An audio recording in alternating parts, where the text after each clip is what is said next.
আমার চ্যানেলের প্রিয় বন্ধুগণ, দীর্ঘদিন পর আবারও আপনাদের মাঝে হাজির হলাম। আপনাদেরকে আন্তরিক শুভেচ্ছা জানিয়ে শুরু করেছে আজকের টিউটোরিয়াল। এমএস ওয়ার্ডে টেবিলের ভার্টিক্যাল এবং হরাইজন্টাল ডিফল্ট লাইনের পরিবর্তনে থাকছে আজকের টিউটোরিয়াল। আজকের টিউটোরিয়ালটি যদি ভালো লাগে তাহলে অবশ্যই সাবস্ক্রাইব করবেন, লাইক দিবেন, শেয়ার করবেন এবং কমেন্ট করে জানাবেন। আর নতুন যে কোনো টিউটোরিয়ালের নোটিফিকেশন পাওয়ার জন্য পাশে থাকা বেল আইকনটি বাজিয়ে দিবেন।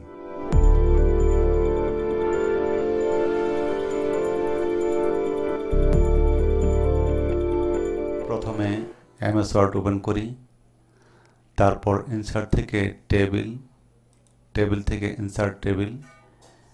এখানে আমি প্রয়োজন মতো কলাম এবং রো নেই, ওকে দেই।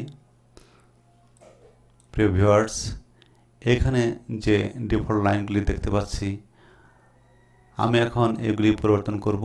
এজন্য বর্ডার্স এখানে ক্লিক দিই। এখানে যে ড্রপ ডাউন মেনু দেখতে পাচ্ছি ঠিক সবার নিচে যে অপশন রয়েছে এখানে ক্লিক দিই। এখানে কাস্টমাইজিং অনেকগুলি লাইন দেখতে পাচ্ছি, আপনারা যে কোনো লাইনই সিলেক্ট করে নিতে পারেন। আমি এই লাইনটি সিলেক্ট করলাম। এখন আমি ইচ্ছা করলে কালার পরিবর্তন করে নিতে পারি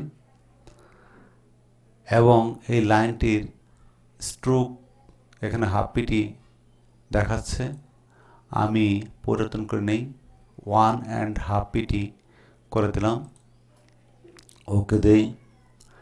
দেখুন প্রিয় ভিউয়ার্স, ডিফল্ট লাইনগুলি পরিবর্তন হয়ে গেছে।